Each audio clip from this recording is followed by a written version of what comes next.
गणकविंक 142तम जन्म जयंती पई प्रस्तुति बैठक।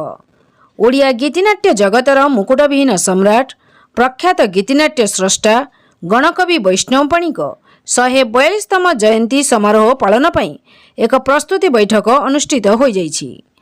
महांगा विकास परिषद आनुकूल्य रे 10 दिन व्यापी आयोजित हेबाकु जाउथिबा एही सारस्वत समारोह को सफल करने पई साहित्यिक, अध्यापक, सांबादिक, बुद्धिजीवी तथा बहु समाजसेवी एकत्रित होइथिले।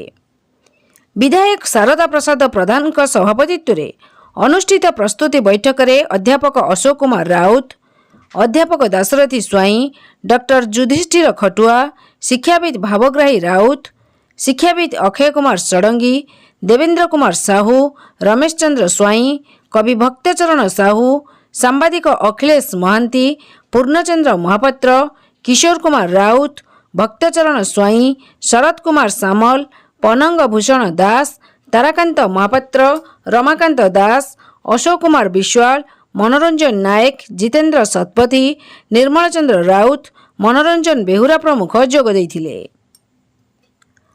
अमित अंशुमान साहू का रिपोर्ट, दुर्गा न्यूज 24 ओडिया। धूप दे दीप दे माटी घटरे पैड़ थई रहे